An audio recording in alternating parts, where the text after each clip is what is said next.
بسم الله الرحمن الرحيم. وحلقة النهاردة حلقة جديدة، وحلقة عنوانها طبعا فتوح والقصة الكاملة عن قصة أحمد فتوح. أحمد فتوح اللي الزمالك عرضه للبيع وقال دي مبادئي ودي أخلاقي وأخلاق الزمالك لا تسمح، فبالتالي ترتب عليه ان جمهور الزمالك بالكامل تقريبا، سواء سوشيال ميديا او اعلام حتى او تصريحات من اداره النادي او عن طريق طبعا المتحدث الاعلامي الجديد في الزمالك، ان خلاص كل الطرق تؤدي الى ان احمد فتوح خارج نادي الزمالك انتصارا لمبادئ نادي الزمالك. وطبعا كنت كلمتكم قبل كده في سكرينات هيخه وفي كل الحلقات ان طبعا انسى بالونه المبادئ دي، لان البالونه دي احنا عارفينها وحافظينها، هي مجرد ان احنا عايزين نقلد النادي الاهلي. حتى انا على فكره طلعت قبل كده في حلقه قلت ان الزمالك كويس ان هو يبتدي يمشي في طريق يغير بقى الفكر القديم. الزمالك يبتدي يمشي في طريق المحترم، طريق ان في متحدث اعلامي هو اللي بيطلع يتكلم في قرارات تربويه. حتى احنا شدنا بالقرار ده ايا كان عن فتوح او لا. اولا هنتكلم عن فتوح القصه شامله قوي، فواحده واحده معايا عشان اختصرها لك باذن الله. قبل ما نبدا حلقتنا اتمنى تعمل لنا اللايك الجميل، والحلقه باذن الله تعجبك. انا مش عايز ارفع الحته دي لان الحته دي لو رفعتها بص هتلاقي الشمس ايه، بص هتلاقي الشمس مبهدلاني خالص، بس خلينا كده قشطه صباح الفل. طبعا زي ما بقول لك قصه فتوح قصه عميقه. اولا القصه بدات، اولا لازم نتفق على حاجه قبل ما نبدا عشان دي الفرشه بتاعتنا. ايه هي؟ ان فتوح وهو في الزمالك العبد لله كان دايما بيتكلم عن 3 لعيبه في الزمالك انا بحبهم جدا جدا كرويا وبحب مستواهم جدا، اللي هم زيزو وامام عاشور واحمد فتوح. وطبعا حلقاتي موجوده تقدر تراجعها قبل ماتشات الاهلي والزمالك اللي كانوا ال3 لعيبه دول فيهم. هات مثلا ماتش الكاس، هات ماتش السوبر، هات اي ماتش اللعيبه دي لعبت فيه، الماتش اللي هم كسبوا فيه 2-1 اللي امام عاشور جاب فيه جون ومش فاكر مين جاب الجون الاولاني، بس احنا كان عندنا حسام حسن لعيبنا اللي كان مشي قبل كده، ده مش حسام حسن الكبير، حسام حسن اللي هو بتاع سموحه جاب جون. افتكر الماتش ده ليله المباراه اللي انا كنت بتكلم على 3 فتوح وزيزو وامام عاشور. فاحنا ما عندناش خلاف على مستواهم فنيا، علشان في ناس هتفتكر ان هو سواء في الاهلي هنقول عليه حلو ولما يروح الزمالك هنقول عليه وحش. لا، انا قاعدتي ثابته مع 3 لعيبه في الزمالك هم لعيبه فعلا كويسين ولعيبه فعلا مواهب. يعني لما تيجي تتكلم على امام عاشور اديك بتشوف امام عاشور ومستواه مع النادي الاهلي، مهما كان مستوى النادي الاهلي واقع بتلاقي امام عاشور كويس. تيجي تبص على مستوى فتوح لعيب كويس مع ان طبعا طلع عليه هوجه كبيره الايام اللي فاتت ان هو لعيب تعبان ولعيب مش عارف ايه وعبد الله جمعه برقبته، وانا سمعت الكلام ده من ناس زملكاويه. برضه كل ده مش قصصنا، نبدا في القصه الاساسيه. فزي ما بقول لك مش عايزين نختلف ان فتوح لعيب كويس عشان في الزمالك، لا هو في الزمالك وجدد للزمالك، هو لعيب كويس ولعيب مهم قوي انهم كانوا يجددوا له، خصوصا لسن عبد الشافي الكبير والمستوى عبد الله جمعه اللي مش موجود اصلا. فاكيد لاعب زي فتوح ده لو كان جه الاهلي افادته للاهلي 100%، لان انا عندي برضو معلول السن ابتدى يكبر وهو معايا موسم اخره كمان موسم، يعني من وجهه نظري يعني علي معلول معايا كمان موسم واحد، فاكيد كمان توقيعه للاهلي كان هيبقى ازمه كبيره. وفتوح في الزمالك فهو اكيد هينفع طبعا الزمالك. فتوح القصه من بدايتها يشهد الله ان اقسم بالله العظيم اللي بحكيه لك ده من ناس مقربه جدا جدا جدا من فتوح، ان فتوح كان موقع رغبه للاهلي، وبعديها اول نادي وقع له رغبه النادي الاهلي، وبعدين وقع رغبه لنادي زد.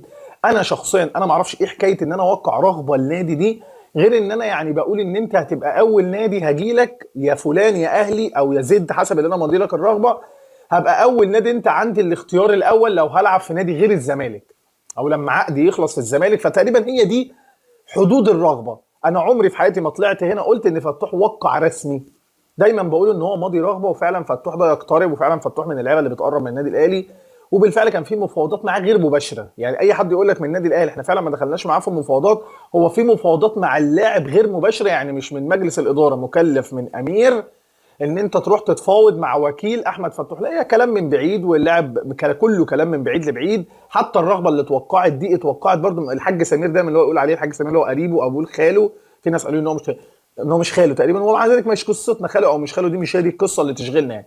وان احمد فتوح فعلا كان موقع رغبه في النادي الاهلي، وان الراجل كان من ناس مقربين من فتوح، مقربين من رجل الاعمال من وكيل اعماله، وناس من النادي الاهلي خلوا اللاعب يوقع رغبه. الكلام ده كله ممكن نقول ان هو اشاعات، ممكن نقول ان هو كلام مش حقيقي. سيبك من القصه دي عشان في القصه الثانيه اهم حاجه هي المبادئ، طبعا هنتكلم فيها بس نتكلم في الجزء الاولاني. فوالله الراجل فتوح راجل ذكي، وراجل لعبها صح، راجل شاف الامور كلها حواليه ايه، راجل شاف الدنيا ماشيه حواليه ازاي. اكيد لو كان لقى العرض اللي هو بيحلم بيه في الاهلي او في زد، انا واثق قسما بالله العظيم ولا كان هيرفع الاستوريات اللي رفعها والزمالك الحب وجددت بالقلب والاعتذرت والاعتذار اللي عمله والكلام الجميل اللي عمله احمد فتوح اللي هو بيدل ان هو ندمان. فهو الندم ده هو اصلا اللي جابه لنفسه، لان هو حب يلعب بكل الكوره، حب يلعب بكل الكوره، ان انا اشوف الاهلي هيعمل معايا ايه زي ما زاد، حط نفسه في مزاد، اشوف الاهلي هيدفع لي المبلغ ده. هو انا متاكد من اللي بقول لك ده والله. هو بص لقى النادي الاهلي مش هيدفع المبلغ اللي هو بيحلم بيه، وبص لزد لقى برضه ان انا لسه طالع كزد مش هقدر اديك المبلغ اللي بتحلم بيه. ما اعتقدش ان فتوح يروح زد، يعني مع احترامي لزد وبيراميدز. هو بيشوف اللاعب اللي بيروح هناك، يعني الانديه دي بتنافس على ايه؟ يعني هو حتى لو راح الزمالك يمكن الزمالك عنده جمهور فبيقدر ان هو ينافس على اي حاجه، انما انت بتتكلم انت رايح زد وفيوتشر وبيراميدز، دي ما فيهاش اي منافسه ولا اي حاجه، مجرد مقابل مادي. فممكن فتوح يكون درس الموضوع ده فلقى نفسه ان انا محطوط في مزنق، ان انا ما قداميش غير الزمالك. لان انت لو بصيت لكل لعيبه الزمالك الفتره الاخيره هتحس ان مفيش حد عنده انتماء اللي فتوح بيقول لك عليه والكلام ده وحبيبنا وبتاع، اللي الجمهور نفسه قلب عليه. وهنتكلم في حته المبادئ على حته الجماهير دي، حته الجماهير دي لذيذه قوي، ألذ حاجه في الموضوع. ففتوح حسبها صح. انا بكلمك على الحته بقى التعاقديه، حته الورق، حته الاستقرار. هو اكيد بص لها البصه دي ان انا هروح فين وخلاص، خليني في الزمالك. وقعد معاه طبعا الاستاذ جمال العبد الراجل الزملكاوي جدا، وقعد معاه الاستاذ عمرو اسمه ايه، عمرو الجنايني الراجل برضه زملكاوي جدا. قعدوا معاه وحلوا له الموضوع. وخلي بالك لما يقعد معاه جمال العدل وعمرو الجنايني فاكيد قاعد معاه ناس تقاله، ناس تقاله ماديا، ناس تقاله في البلد، ناس تقاله كرجال اعمال، فقدروا ان هم يقنعوه. اكيد يقعدوه بمبلغ برضه يكون مرضي ليه. ففي النهايه فتوح في الاخر من وجهه نظري هو الكسبان في القصه دي. القصه دي كل واحد طلع يقول فيها كلمه، انا طلعت اقول فيها كلمه، وفتوح مضى مش عارف الرغبه، وطلع ناس ثانيه تقول لك مش عارف لا ده ما مضاش. جمهور الزمالك قاعد يشتمه، جمهور الاهلي قاعد يقول له ابننا، جمهور الاهلي قاعد يقول لك بديل معلول. في الاخر الواد عمل اللي هو عايزه ماديا، انه يقعد في الزمالك، انه بيحب الزمالك والكلام ده. صدقني والله العظيم ما حد بيحب لا زمالك ولا حد بيحب اهلي. وفتوح لو جات له فرصه زيه زي طارق حامد، كل الناس قالت عليه ابن الكورفه. ناس قالت على شيكابالا الاسطوره وهو كان موقع للنادي الاهلي، كله مقابل الفلوس، كله بيدور على مستقبله ومصلحته والله العظيم. عبد الله ورمضان والحضري وحسام وابراهيم، الكوره دي انا دايما اقولها مش دين، هي مش عقيده ان انا لو سبتها انا كده مش عارف الكلام ده ممكن يبقى للجمهور اللي مش مستفيد حاجه. تستغرب لو لقيت مشجع راح من نادي لنادي، انما اللعيبه كلها شبه بعض. فتوح لو كان جه الاهلي كنا نشيله على راسنا، هو ده احلى باك ليفت والحشيش اللي شربه احنا ولا فاكرين حاجه يا عم، ده احنا اللي كلنا مش عارف بنعمل ايه، انت جميل، انت اجمل واحد فينا. هو راح دلوقتي الزمالك، جمهور الزمالك هينسى له بقى كل مشاكل. تعالى بقى نتكلم على الحته الثانيه، المبادئ. طبعا يا اهم من قصه المبادئ، الزمالك عرضه للبيع لان الراجل طلع من معسكر. الراجل قبل كده قالوا عليه ان هو بيتعاطى مش عارف ايه، طبعا الكلام ده ممكن يكون كذب او حقيقي، ده مش موضوعي، مش احنا اللي هنحقق في الموضوع ده ولا هنتهم ولا هندافع عنه. قالوا ان هو مش عارف بيشرب ايه، وقالوا ان هو بيعرف بنات فين، وقالوا مش عارف فيلة الرحاب، وقال لك الراجل ده طلع من معسكر هو والزناري وصبحي. شيكابالا بيكلمه نفض له وقال له انا مش راجع مش عارف ايه، شيكابالا قام لغى له الفولو. طب دلوقتي احنا عندنا مشكله كبيره قوي ان اللاعب ده لاعب مش ملتزم.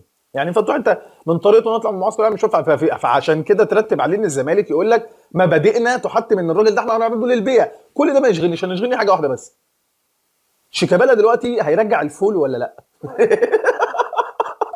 يعني شيكابالا هيرجع الفولو لاحمد فتوح ولا الموضوع هيفضل متعلق كده؟ ده موضوع مصيري.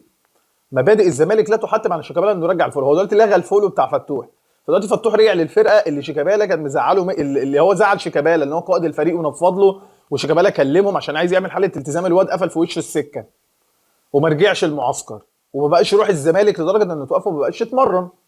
وفتوح على فكره راجع عشان عنده كاس فتوح له ما فيش كاس الايام اللي جايه، والمصحف كان مضى النادي فاهم انبي، بس اشوف الفلوس اللي هتيجي كام ومصلحتي كام. بس هو شاف ان لا اهدى بقى، لا اهلي هياخدني دلوقتي ولا زد دلوقتي ولا اف، هو الحل ان انا اقعد في الزمالك هذا عشان اعيش وفي كاس هو حس بمستقبله كمان ممكن يحصل له مشكله. الزمالك برضه مجلس اساسي اللي بيجي لعيبه صح، قال لك هو دلوقتي ما قداموش حل الا احنا، لا حد هيديله الفلوس اللي هو بيحلم بيها ال 20 وال 30 مليون اللي هو بيحلم بيهم لان هو مش زيزو، ولا حد هيبص له غيرنا في الفتره القصيره دي.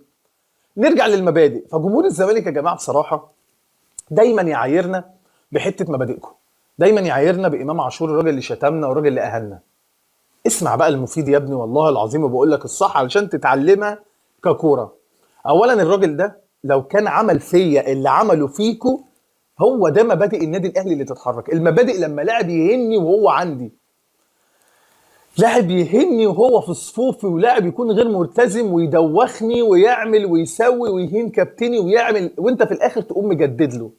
يعني انت عرضته للبيع وانت اللي اشتريته. مبادئ النادي الاهلي اللي عملناها مع رمضان صبحي اما قلنا له ساعه وترد علينا. عبد الله لما عرضناه في البيع وما تراجعناش وما فكرناش في مفاوضات رغم ان الموضوع كان كبير وعمل بوم، والموضوع كان داخل فيه تركي آل الشيخ اللي المفروض هو بيجيب اللعيبه للنادي الاهلي، وكان المفروض هو عضو رئيس شرفي للنادي الاهلي، فالمفروض يبقى كلمته مسموعه على الاقل. النادي الاهلي حكم مبادئه وحكم عقله في الموضوع ان ده راجل خان النادي ومشي وساب النادي وما التزمش. رمضان صبحي ساعه وترد علينا. عصام الحضري دموع في عيون، فاكرين البصيرات دموع في عيون وقحه اللي كانت بتتحط له؟ مستحيل. حسام وابراهيم حلمهم يمسكوا قطاع ناشئين الاهلي، مش هيحصل. ابراهيم سعيد بيحكها في النادي الاهلي وانا راجل اهلاوي وبتاع، هو مش عارف ياخد منصب في النادي الاهلي لان النادي الاهلي حط الظلم وعين عايز يتكلم عن النادي الاهلي كويس، زي الاعلام حقك تتكلم فيه، انما تاخد منصب او ترجع تاني النادي الاهلي لا. حسام عاشور بفيديو صغير ما شفناهوش تاني داخل النادي الاهلي. دي المبادئ يا صاحبي، مش ان امام عاشور يبقى عندك ويغلط في نادي هو يعني ما اتعلمش فيه انه مثلا يحترم الناس التانية زي الاهلي. مثلا عمرك ما تلاقي لاعب جوه الاهلي بيشتم مرتضى ولا بيشتم زموره ولا بيشتم حسين لبيب. جوه النادي ما ينفعش. عارف لو مشجع هنقول المشجعين بيحفلوا على بعض وبيشتموا بعض والكلام ده عادي، انما لما تيجي في لاعب يعمل كده مش هتلاقي ده في النادي الاهلي. فهي دي المبادئ اللي المفروض تتكلم عنها. اوعى تكلمني عن مبادئ. دايما اقول لكم ايه، مش هنا دايما اقول لك، عشان كده بقول لك والله العظيم انت لما بتتابع هنا حد، انت بتتابع حد الحمد لله فهمان، ولما بتعمل اللايك بتاعك الدعم، هو ده الدعم اللي الواحد يستحقه فعلا في السوشيال ميديا. ليه؟ لان انا كنت دايما اقول لك حاجه مهمه قوي بين السطور، مش بين السطور، دي حاجه كنت بقولها مجلجله. ايه هي؟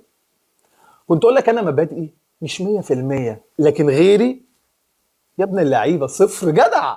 انا مبادئي مش 100%، عمري الاهلي مبادئه، لان الاهلي ده مش ملايكه. الاهلي في ناس خطاءه، في ناس بتغلط، وحسن حمدي غلط في قرارات وصالح سليم غلط في قرارات، ومحمود طاهر غلط في محافظ الالقاب للجميع، ومحمود طاهر غلط في قرارات، والخطيب غلط في قرارات. مش ملايكه وبيعملوا قرارات ممكن تضايق جمهور النادي الاهلي، انما بيبقى حاجه معينه ان انا على الاقل مبادئي اقوى من الناس اللي حواليا. انا مبادئي اقوى من كل اللي حواليا. يا عم انا مبادئي 20%، 30%، غيري صفر. وبيبان الصفر دلوقتي اهو، ان احنا هو ما عملش حاجه، الواد اعتذر وهينزل لكم فيديو حالا انا وانتوا قاعدين هتتفرجوا على الفيديو، وانا انزل لكم فيديو جمهور الزمالك عنده على الانستجرام بعد ما كان بيشتموا الجمعه الجايه. طبعا سكينات قبله وبعد، هنجيب قصه فتوح قبله وهنجيب قصه فتوح بعد، هنجيب القصه بين الاثنين ونوريكم القصه بين الاثنين كانوا بيقولوا ايه. يعني حلقه الجمعه اكيد استناها ان شاء الله، يعني يكون الاهلي كمان بطل للسوبر باذن الله الخميس، فنبقى بنصور واحنا لينا مزاج ان شاء الله. هتتفرج على التناقض اللي نازل قدامك ده. لو انت بتقرا واقف في الشاشه كده مع كل سكرينه هتلاقي جمهور الزمالك خلاص يا حبيبنا يا فتوح ننسى اللي فات، هو ده ابننا، يا سلام عليك الاخلاص وكده، نسينا لك اللي فات. وناس بتقول لك برده مش هننسى وبتاع، بس دول قليل قوي. انما كل جمهور الزمالك فجاه تكاتف على ايه؟ على ان فتوح ده حبيبنا واوعى يسيبنا وهو اشترى الزمالك والراجل احلى حاجه. بص الجمهور كله عموما اهلي وزمالك بيعرف يضحك عليه. بمعنى ممكن لاعب يعمل فيك بلاوي بلاوي بلاوي، بس ممكن بكلمتين يطيب خاطرك فانت تقول انا مسامحك خلاص. ده الاغلبيه الجمهور. انما في جمهور المفروض يبقى في مواقف ما فيهاش النعوميه دي. ده راجل باع النادي، ده راجل المفروض ساب النادي وقعد يدوخكم كلكم وراه ويقفل تليفونه ومش هرد وهروح هنا وهروح هنا وما كانش واضح معاكم. راجل اقل من كابتن الفرقه، راجل ما التزمش، راجل عنده مشاكل في الفرقه. على فكره فتوح تاني هقولها لعيب كويس قوي وبحس انه انسان طيب. يعني فتوح انا بحس ان هو بني ادم طيب وبني ادم مش خبيث مش بتاع مشاكل. وممكن يكون مثلا وكيل اعمال هو اللي بيفكر له وبيخطط له فبيظهر للاعلام ان فتوح ده شخص وحش. انت فاهمني؟ لكن فتوح انا بحس انه غلبان قوي. طبعا ممكن يكون بيعمل اخطاء، كلنا عملنا اخطاء وكلنا عملنا حاجات غلط يعني لكن انا بحس ان فتوح غلبان. انا مش بدافع عنه على فكره، انا بدافع عن فكره ان عادي هو راح الزمالك. اولا مبروك ليه ان هو كمل في الزمالك، لان هو فعلا حاليا الزمالك محتاجه، والزمالك مش ناقص مشاكل ان لاعب تاني يروح للاهلي. دي حاجه.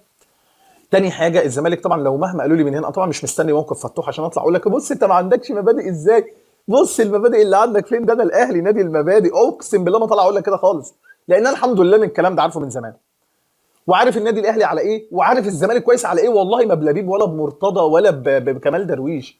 في حاجات ثوابت كده عمرها ما بتتغير في الكوره، ومبادئ عمرها ما هتتغير في مصر كمان اهلي وزمالك.